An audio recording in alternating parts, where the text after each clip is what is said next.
ராகேஷ் திக்காயத் என்ற விவசாயியான இவர் உத்தரப்பிரதேசம் மாநிலத்தைச் சேர்ந்த விவசாய சங்கத் தலைவர் மற்றும் பாரதிய கிசான் யூனியன் அமைப்பின் தேசிய பேச்சாளர்.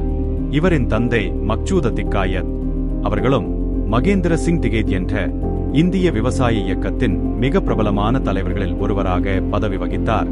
2020ஆம் ஆண்டு இந்திய அரசு கொண்டு வந்த 3 விவசாய சட்டங்களுக்கு எதிராக நாடு முழுவதும் விவசாயிகள் போராட்டம் நடத்தினர். இந்த போராட்டத்தின் முக்கிய மையமாக டெல்லி எல்லை பகுதிகளில் ராகேஷ் திக்காயத் தலைமையில் ஆயிரக்கணக்கான விவசாயிகள் ஒரு ஆண்டுக்கு மேல் தங்கி போராட்டம் நடத்தினர். அந்த போராட்டம் தீவிரமான போது பல அரசியல் குழுக்கள் மற்றும் எதிர்பாராத நபர்களிடமிருந்து அவருக்கு அச்சுறுத்தல்கள் மற்றும் மிரட்டல்கள் தொடர்ச்சியாக வந்து கொண்டே இருந்தது. சில நேரங்களில் அவர் மீது தாக்குதல் நடத்தப்பட்டது.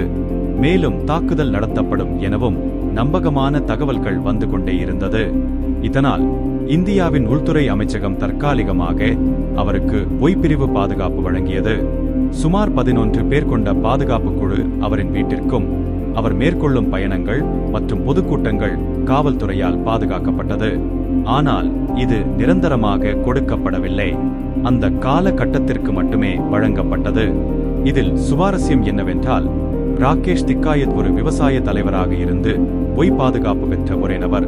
பொதுவாக அரசியல்வாதிகள் அல்லது நடிகர்களுக்கே இந்த பாதுகாப்பு கிடைக்கும். இதிலிருந்து விவசாயிகள் மற்றும் விவசாய இயக்கம் எவ்வளவு பெரிய தாக்கத்தை ஏற்படுத்தும் என்பதை உணர்த்துகிறது. இதை பற்றி நீங்கள் என்ன நினைக்கிறீர்கள் என்பதை கீழே கமெண்டில் சொல்லுங்கள்.